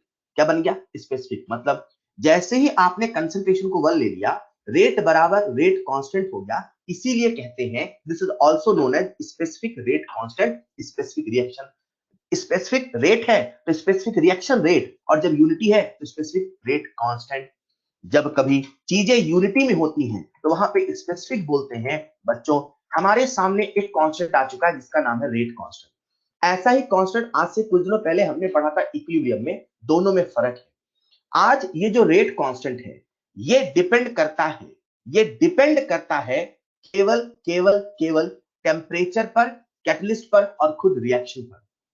अगर आपको याद हो, हमने जो इक्विलिब्रियम कांस्टेंट पढ़ा था, equilibrium constant for a given reaction, equilibrium constant for a given reaction is the function of temperature only. याद है क्या कि जो इक्विलिब्रियम कांस्टेंट होता है वो केवल टेम्परेचर पर डिपेंड करता है, लेकिन जो रेट कांस्टेंट होता है वो टेम्परेचर पर, कैटलिस्ट पर और रिएक्शन खुद पे तो डिपेंड करता है, लेकिन कंसंट्रेशन पे डिपेंड नहीं करता। कंसंट्रेशन दुगना कर दो, तिगुना कर दो, चारगुना कर दो, कुछ भी कर दो, बर्तन बदल दो, कुछ भी कर दो, कुछ नहीं बदलता। मतलब याद करने के लिए ऐसे याद करो, बिल्कुल के जैसा है, बस फर्क इतना है कि जो के है वो कैटलिस्ट पर भी डिपेंड नहीं करता, लेकिन ये कैटलिस्ट पर डिपेंड करता है। ऐसा क्यों होता है मैं आपको चैप्टर के आखिरी सेक्शन में बताऊंगा, जब फैक्टर्स इफेक्टिंग रेट कांस्टेंट बताऊंगा। अभी फिलहाल आप याद करो ऐसा होता है। मैं कितना भी बच्चों को बता दूं बेटा, बर्तन के बदलने से, कंसंट्रेशन के बदलने से, हवा के बदलने से, फिजाओं के बदलने से रेट कांस्टेंट नहीं बदलता। देखना जब आप मॉड्यूल सॉल्व करोगे आप मुझसे पक्का डाउट पूछोगे। याद कर लो, दिमाग में अभी सेट कर लो, इसकी वजह मैं डिटेल में चैप्टर के आखिरी सेक्शन में कोलिजन थ्योरी की बात बताऊंगा। अभी फिलहाल याद कर लो, क्या याद कर लो कि सर जो रेट कांस्टेंट होता है वो केवल टेम्परेचर और कैटलिस्ट पर डिपेंड करता है, और इसी रेट कांस्टेंट से मैं आपको इक्विलिब्रियम कांस्टेंट की भी वजह दूंगा। आपको याद हो हमने कहा था जो इक्विलिब्रियम कांस्टेंट होता है वो केवल टेम्परेचर पे डिपेंड करता है। क्यों? उसकी वजह भी यहां मिलेगी, क्योंकि वो भी इसी केस से तो आया था यार। इक्विलिब्रियम कांस्टेंट के बराबर, इक्विलिब्रियम कांस्टेंट के बराबर केएफ अपॉन केबी था कि नहीं है? तो इसी केएफ और केबी में ही छुपा हुआ है इक्विलिब्रियम कांस्टेंट का जवाब, जो हम चैप्टर के आखिरी सेक्शन में पढ़ेंगे। अभी तो फिलहाल याद कर लो ऐसा होता है। बच्चों सो रहे हो क्या? हेलो, हमने बात करी रेट लॉ क्या होता है। ऑलराइट, रेट लॉ में जो पावर होता है उसका फील क्या होता है। ऑलराइट, वो जो पावर होता है उसका फील क्या होता है, उसे ऑर्डर कहते हैं। ओवरऑल ऑर्डर क्या होता है, रेट कांस्टेंट क्या होता है। बच्चे एक बात बताओ, ये जो रेट कांस्टेंट है दैट इज आर बराबर, इधर लौटते हैं, आर बराबर के इंटू ए की पावर एक्स इंटू बी की पावर वाई। आपसे पूछ रहा हूं मैं, जवाब देना। ये रेट की यूनिट क्या होती है? रेट की यूनिट रेट की यूनिट मोल पर लीटर। बोलो ना, रेट की यूनिट, रेट की यूनिट बोलो, रेट की यूनिट मोल पर लीटर पर सेकंड। बहुत बढ़िया। ये ए क्या है? What is this? ब्रैकेट में लिखा ए है क्या? ये है कंसंट्रेशन ऑफ ए। बहुत बढ़िया। ये क्या लिखा हुआ है? Concentration of A. ऑलराइट, ऐसा करते हैं, अपने को इसकी यूनिट पता है, इसकी यूनिट पता, इसकी यूनिट पता, रेट कांस्टेंट की यूनिट ना निकाल लेते हैं। तो चलो ऐसा करते हैं, रेट कांस्टेंट की यूनिट निकाल लेते हैं। बच्चों सुनिएगा, इन जनरल किसी भी रिएक्शन के लिए मैं आर बराबर के इंटू ए की पावर एन लिख दूं, चलेगा? आर बराबर के इंटू ए की पावर एन लिख दूं, चलेगा? बोलो चलेगा, दौड़ेगा। रेट की यूनिट आपको सबको पता है, सी बाई टी। भाई ये यूनिट से मतलब, मुझे यूनिट से मतलब, किससे मतलब है? यूनिट से। तो रेट कांस्टेंट की यूनिट होगी रेट अपॉन कंसंट्रेशन। ये रेट है, ये कंसंट्रेशन है। तो जो रेट है उसकी यूनिट है मोल पर लीटर, ये भी मोल। इसे मैं सिंपलीफाई में कहता हूं, सी मोल पर लीटर, सी बाई सी की पावर एन। एन क्यों? अरे ऑर्डर कभी 1 होगा, कभी 2 होगा, कभी 3 होगा, कभी 1.5 होगा, कभी 2.5 होगा, कभी कुछ होगा। सी अपॉन सी की पावर 1, सी की power N into time inverse. सही है क्या? ये ऊपर जाएगा तो सी की पावर 1 माइनस एन, ये ऊपर जाएगा तो सी की power 1 minus N into T inverse. बच्चों हमारे सामने रेट कांस्टेंट की यूनिट आ गई। मैं सही बताऊं, जब हम केमिकल काइनेटिक्स के सवाल करेंगे ना, तो सवाल इतने आसान होते हैं, अपने को बस फॉर्मूला लगाना होता, आंसर आता है। लेकिन फॉर्मूला लगाने के लिए अपने को पता करना पड़ता है कि भैया रिएक्शन का ऑर्डर क्या है। रिएक्शन के ऑर्डर पता करने के कई सारे तरीके होते हैं। उनमें से एक तरीका होता है रेट कांस्टेंट की यूनिट देखो। रेट कांस्टेंट की यूनिट देख के हम लोग रिएक्शन का ऑर्डर पता करते हैं। फॉर एन एग्जांपल, मान लो जीरो ऑर्डर होता। अगर जीरो ऑर्डर होता तो इसकी यूनिट क्या होती? मोल पर लीटर पर यूनिट टाइम पर सेकंड मान लो। तो किसी सवाल में ऑर्डर वॉर्डर नहीं लिखा है, अपने को बस रेट कांस्टेंट की यूनिट दे रखी है, हमें समझना पड़ता अच्छा रेट कांस्टेंट ये है, मतलब जीरो ऑर्डर मतलब फॉर्मूला लगेगा। तो कभी कभी लिखा होता है पर सेकंड पर मिनट, तो हम समझ जाते हैं यार ये फर्स्ट ऑर्डर है, फॉर्मूला फर्स्ट हो जाएगा। रेट कांस्टेंट की यूनिट इसीलिए आपको बताई और सिखाई जाती है ताकि आगे चल के हम सवालों में ऑर्डर का आइडेंटिफिकेशन कर पाए। और जब तक ऑर्डर नहीं पता करोगे तब तक फॉर्मूला नहीं लगा सकते हो। फिलहाल अपने सामने के की यूनिट का जनरल फॉर्मूला आ गया। एक बार बोलोगे क्या? बोलो जरा, बोलो बोलो। सी की पावर, बोलो बोलो, सी की पावर, बोलो बोलो, सी की power 1 minus N into T inverse. C की power 1 minus N into T inverse क्या है? यहाँ पे 1 माइनस एन। बच्चों हमने रेट लॉ पे बात करी, फील आया। हमने रेट लॉ कैसे लिखा? फील आया। रेट लॉ में कभी कभी प्रोडक्ट भी लिखा जाता है, केवल रिएक्शन नहीं लिखा जाता। वो तो हम हमारे सिलेबस में ऐसा लिखते हैं, चलता है। आइए कुछ एक सवाल से इसे और पक्का करते हैं। आप सबके सामने है कुछ एक सवाल, लेकिन जो पहला सवाल है उसे हम लोग बोलते हैं कंसेप्चुअल सवाल। मुझे आप सबका ध्यान चाहिए, ठीक है? सुन रहे हो क्या? आपका ध्यान चाहिए, सुनो। मान लो हमारे सामने एक रिएक्शन लिखी है, मैं कहता हूं ना ये एक्सपेरिमेंटल है। तो एक्सपेरिमेंटल बेस्ड कैसे सवाल आते हैं एक बार वो सुनना, ठीक है? तो इसे मैं ऐसे कहता हूं, इधर चलते हैं। मान लो कंसंट्रेशन ही रेट है, राइट? तो किसी भी रिएक्शन का रेट लॉ है, तो जो रेट लॉ का एक्सप्रेशन है वो है आर बराबर के इंटू ए की पावर एक्स इंटू बी की पावर वाई। ठीक, ऐसा इमेजिन करो, हमने कंसंट्रेशन को कर दिया दो गुना। दुगुना मतलब यहां लिखा है 2 टाइम्स, ठीक? हमने कंसंट्रेशन को कर दिया दो गुना, तो रेट हो गया दुगुना। लेट्स से एक ऐसी रिएक्शन है कि उसमें आपने रिएक्टेंट को कर दिया दुगुना, कंसंट्रेशन को कर दिया दुगुना। तो जैसे हमने कंसंट्रेशन को किया दुगुना, एक आप समझना बाकी आप बताना, ठीक? जैसे हमने कंसंट्रेशन किया दुगुना तो उसका रेट ऑफ रिएक्शन हो गया दुगुना। बताओ पावर क्या है? इसे ऐसे समझते हैं, आर बराबर के इंटू ए की पावर एक्स। ठीक है, इसे बोल देते हैं R1। ठीक है, जैसे हमने कंसंट्रेशन को दुगुना किया तो रेट कितना हो गया? दुगुना, मतलब हो गया 2R1। हाँ ठीक है, के तो नहीं बदलेगा, नहीं बदलेगा। जो रेट कांस्टेंट होता है वो कंसंट्रेशन के बदलने से नहीं बदलता है। पर क्या ये दुगुना हो गया? हाँ सर हो गया, 2 एक पावर एक्स चलेगा, चलेगा। अपन दोनों को डिवाइड करते हैं। जब दोनों को डिवाइड करेंगे तो R1 से R1 कैंसिल होगा, होगा। मैं बड़ा अपॉन छोटा कर रहा हूं, रूल बना के चलना, बिग अपॉन स्मॉल करेंगे, राइट? क्या करेंगे? Big upon small. तो मैंने डिवाइड किया तो कितना आ गया? 2 बराबर के से के कट जाएगा, कट जाएगा। ए की पावर एक्स, ए की पावर एक्स कटेगा, बचेगा 2 की पावर एक्स, राइट? हम यहां से एक शॉर्ट ट्रिक का रूल बना लेते हैं। किसका रूल बना लेते हैं? शॉर्ट ट्रिक का। शॉर्ट ट्रिक ये होगा अपना बेटा, अपना शॉर्ट ट्रिक ये होगा, सी ये क्या है? कंसंट्रेशन। सी की पावर n बराबर r, सुनो सुनो ध्यान से, सी की पावर n बराबर r, ये जो c है ये कंसंट्रेशन नहीं है, ये कंसंट्रेशन का रेशियो है। ये जो r है ये रेट नहीं है, बोलो ये क्या है सर, ये है रेट का रेशियो। मतलब अब से आप जब भी हमसे ऐसे सवाल पूछेंगे अपन ये फॉर्मूला लगाएंगे, c की पावर n बराबर r, मतलब ये जो n है अगर a की बात करो तो x है, अगर b की बात करो तो y है, पूरे रिएक्शन की बात करो तो n है। इस ट्रिक से अपन करते हैं कैसे, सुनिएगा ध्यान से। कंसंट्रेशन को किया 2 गुना तो रेट हो गया 2 गुना, बताओ ऑर्डर, तो अपन क्या फॉर्मूला लगाएंगे, बोलो c की पावर n बराबर r, कंसंट्रेशन किया 2 गुना तो 2 की पावर n बराबर 2 गुना, बोलो n कितना हो कि बराबर हो, सर सो सिंपल n बराबर 1, मतलब कौन सा ऑर्डर है 1। लगता है आप समझ गए कैसे बताना है।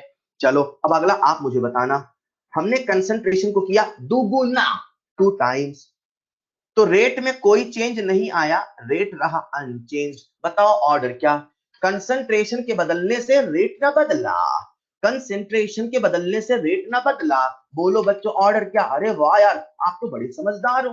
अच्छा ये कैसे किया आपने, सर ये हमने ऐसे किया, सर ये हमने ऐसे किया, मैंने कहा कैसे, सर सी की पावर एन बराबर है, ये कंसंट्रेशन नहीं है ये कंसंट्रेशन का रेशियो है, ये रेट नहीं है ये रेट का रेशियो है। सर कंसंट्रेशन दुगना किया ना सर, तो 2 की पावर एन बराबर, रेट में कोई चेंज ना हुआ, तो चेंज नहीं हुआ तो रेशियो कितना आएगा 1, चेंज नहीं हुआ तो रेशियो कितना आएगा 1, 2 की पावर क्या लेके 1 हो जाए, सर सो सिंपल 0।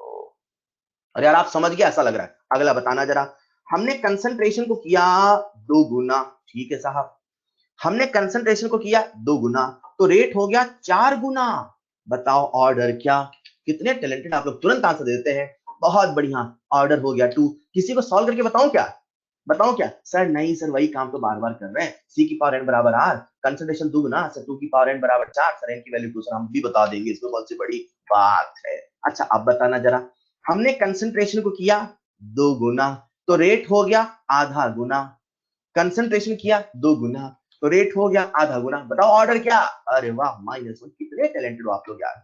अगला सवाल पूछ लो क्या, चलो आप पूछ लेते हैं, हमने कंसंट्रेशन को किया 2 गुना, हमने कंसंट्रेशन किया 2 गुना, रेट हो गया 5 गुना, अब बताओ ऑर्डर, हमने कंसंट्रेशन किया 2 गुना, रेट हो गया 5 गुना, बताओ ऑर्डर, चुप कैसे हो गया, आंसर नहीं आ रहा, ये देखो 2.5 ऑर्डर बता रहे, वाह वाह बहुत बढ़िया बहुत बढ़िया, मैं समझ गया आप यही करोगे। खैर अब आपका ध्यान चाहिए कंसंट्रेशन किया 2 गुना तो रेट हो गया 5 गुना, अब क्या करें, अभी भी वही फॉर्मूला, कौन सा, सी की पावर एन बराबर आर, हाँ ठीक है साहब, कंसंट्रेशन 2 गुना, 2 गुना यहां रेशियो लिखते हैं राइट, तो 2 की पावर एन, सर एन तो पता करना है, बराबर 5, अब क्या करें, सुनो, देख के समझ में आ जाए तो बढ़िया, जब देख के समझ में नहीं आए तो इसकी पावर क्या होगी 5, तो लेना लॉग, क्या लोगे लॉग, अच्छा लॉग लेना पड़ेगा, हाँ तो इधर भी लिया लॉग उधर भी लिया लॉग, तो लिख दिया मैंने लॉग 2 की पावर n बराबर लॉग 5, अरे n log 2 बराबर log 5 कह दू चलेगा साहब, चलेगा दौड़ेगा, n बराबर log 5 अपॉन log 2 कह दू चलेगा साहब, दौड़ेगा, log 5 के लिए 0.7 चलेगा सर, चलेगा, log 2 के लिए 0.6 चलेगा, चलेगा, ये होगा इसका ऑर्डर, ऑर्डर होगा 7/3, 7/3, कुछ बच्चे के समझो, हमने तो तुक्के से बता दिया था सर ऑलराइट, तो मैंने आपको समझाया किस प्रकार से ऑर्डर पता करते हैं, ये ऑर्डर पता करने का तरीका रहेगा राइट। अपना तो ट्रिक होगा सी की पावर एन बराबर आर, सी की पावर एन बराबर आर, आओ कुछ एक सवाल करते हैं, सबसे पहला सवाल आपके सामने स्क्रीन पर,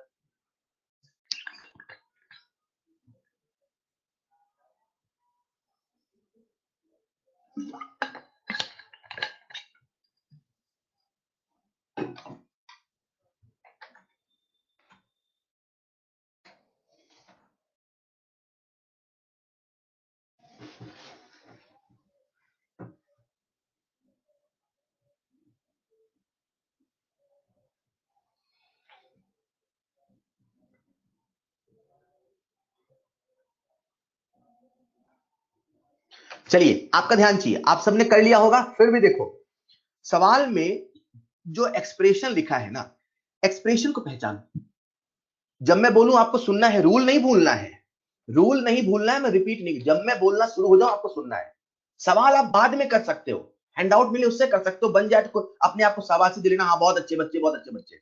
लेकिन जब मैं बोलूं आपको सुनना है, क्लियर। सबसे पहले एक्सप्रेशन को देखो, ये जो एक्सप्रेशन लिखा है ना, ये रेट लॉ का एक्सप्रेशन नहीं है भैया, ये तो वो स्टोइशियोमेट्रिक वाला एक्सप्रेशन है। अरे हाँ यार, सबसे पहले रेट ऑफ रिएक्शन का एक्सप्रेशन लिखना। अब आज डी वाला एक्सप्रेशन लिखा तो डी वाला लिख लेते हैं।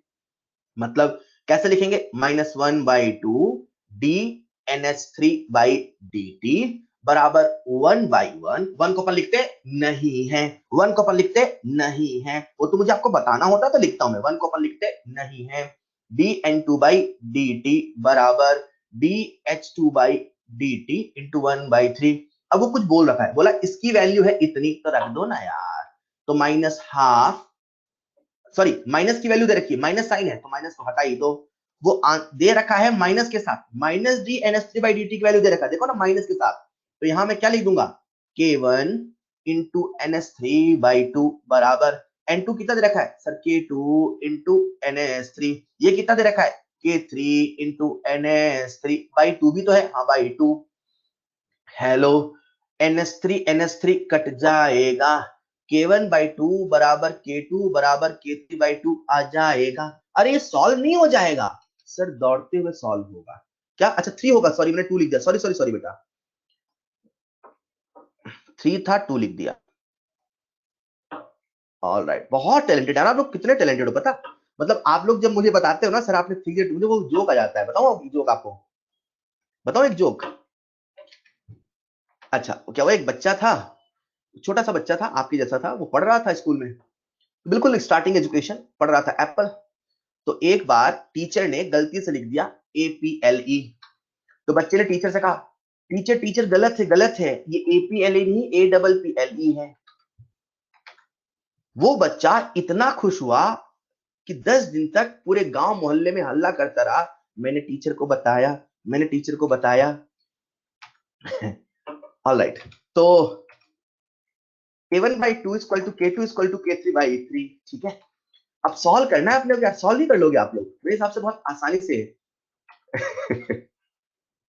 बहुत आसानी से आप सॉल्व कर सकते हैं। अपने को रेशियो बताना है यार, ठीक है क्या। तो बस मल्टीप्लाई कर लीजिए, मल्टीप्लाई कर लीजिए, एक कॉमन नंबर से सबको मल्टीप्लाई कर दीजिए, और जो आता है that is 3K1 equal to 6 K2 equal to 2K3। Alright, अगला सवाल आपके सामने स्क्रीन पर है। अनित बेटा वो जोक नहीं था, उसे हम जोक नहीं कहते हैं ना, उसे हम बिल्कुल सही करो वही कहते हैं, वो आपकी असलियत वाला जोक रहता है। For a reaction rate law, अपने को रेट दे रखा है, रेट कॉन्स्टिट्यूट टू द, फटाक से आंसर देंगे। आपको बता दूं मैं, ये एम्स का सवाल है, यकीन नहीं होगा पर हाँ ये एम्स का सवाल है, ये आपको मिलेगा मॉड्यूल में, ऐसे ही सिंपल सिंपल सवाल आते हैं।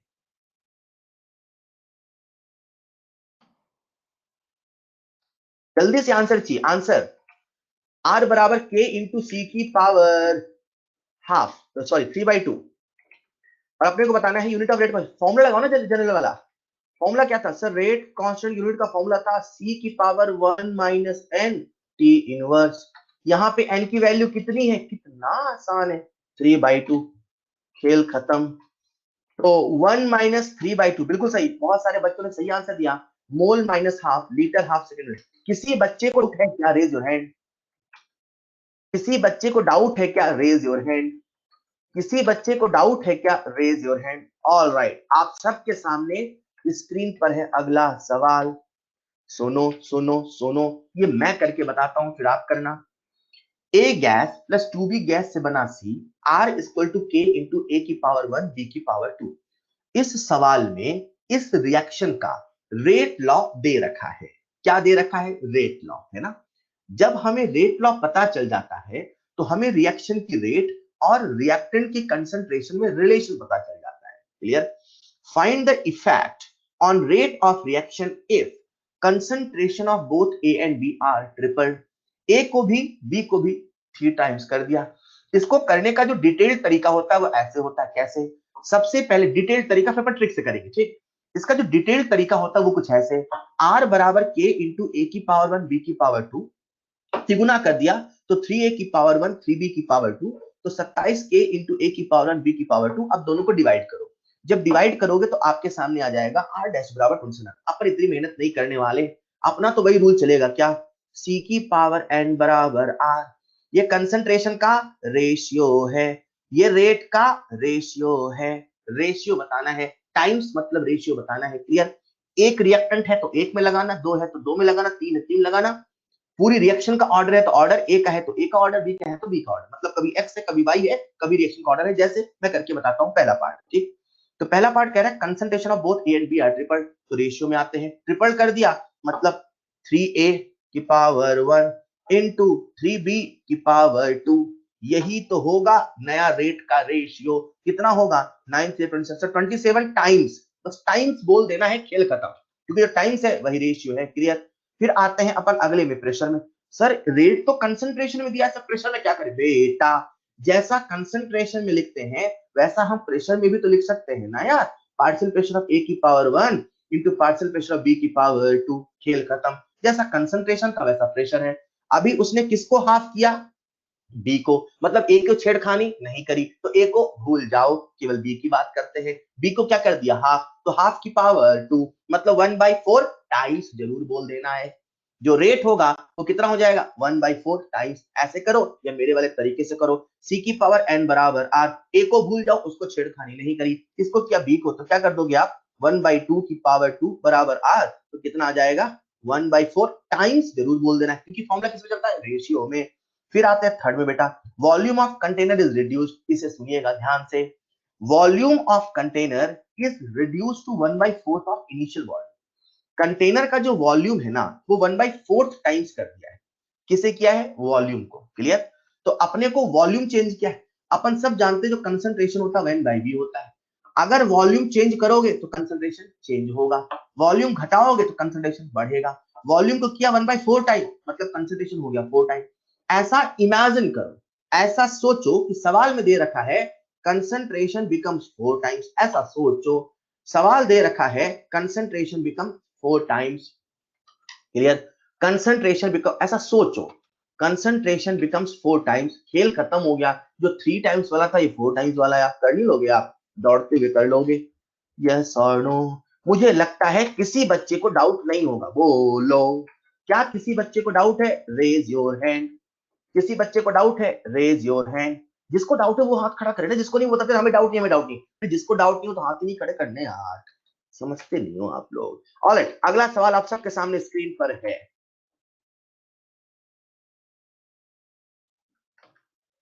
और न सुनो, और न सुनो श्रेय बेटा, एक बच्चा मुझसे कह रहा है थर्ड वाला फिर से, बेटा बिल्कुल फर्स्ट वाले के जैसा है, फर्स्ट वाले में 3 लिखा है, थर्ड वाले में 4 लिखा है, फर्स्ट वाले में 3 लिखा है, थर्ड वाले में 4 लिखा है, एग्जैक्टली फर्स्ट वाले के जैसा है। अगला सवाल आप सबके सामने स्क्रीन पर है, दिमाग लगाएंगे फिर मैं आपको समझाता हूं।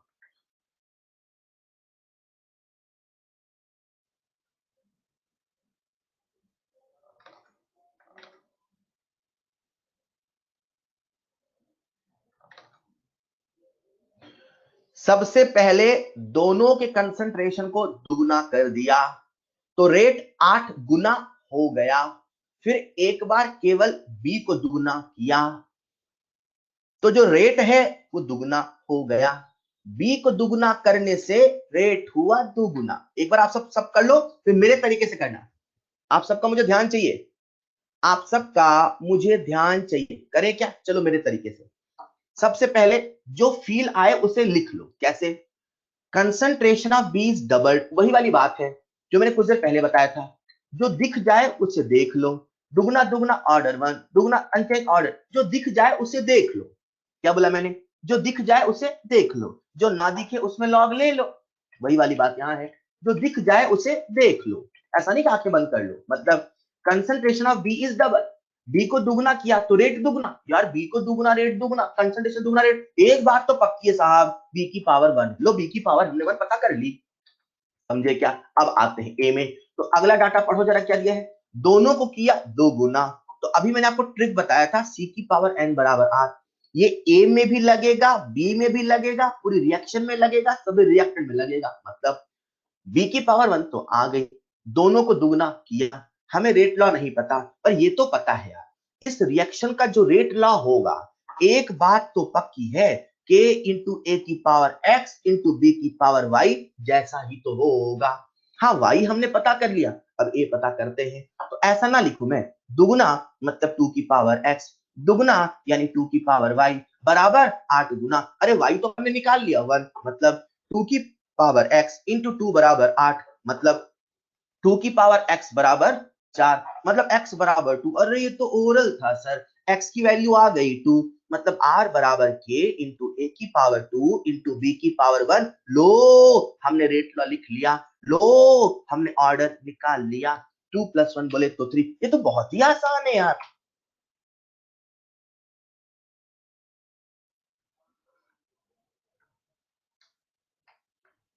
Clear, all right.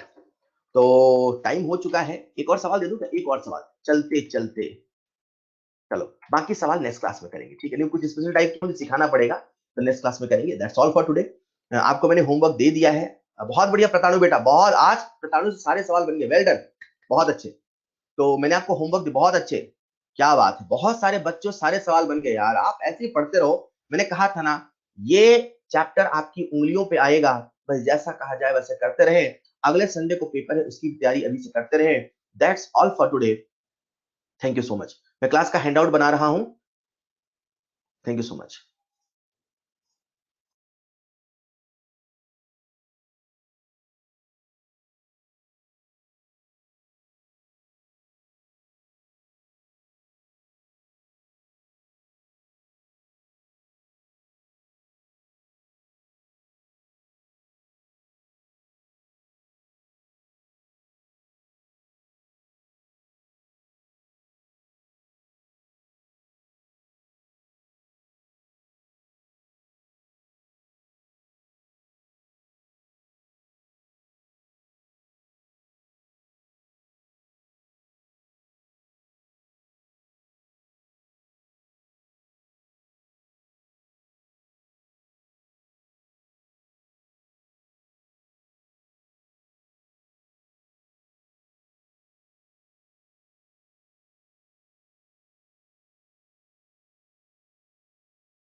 आप सबके सामने एक पॉपअप आया होगा, पॉपअप की मदद से आज की क्लास के हैंडआउट को डाउनलोड कर सकते हैं, और यही हैंडआउट आपको लिंक पर मिल जाएगा। कुशल मंगल, इफ रिएक्शन बैलेंस ना हो फिर भी वो रिएक्शन कंबशन मानी जाएगी? नहीं, अगर रिएक्शन बैलेंस नहीं है तो कोई डेफिनेशन काम नहीं करेगी। कुशल मंगल, आपका लिए जवाब है, रिएक्शन मस्ट बी बैलेंस्ड, ये थर्मोकेमिकल रिएक्शन की पहली प्रायोरिटी है। ओके, बाकी कल मैंने आपको टाइम दिया ही है डाउट का, उसी टाइम पे डाउट डिस्कस होगा बेटा, ना तो पहले ना तो बाद में। So be punctual, be precise, alright. So that's all for today, मिलते हैं नेक्स्ट क्लास में। थैंक यू सो मच, पढ़ते रहें पूरी ताकत से।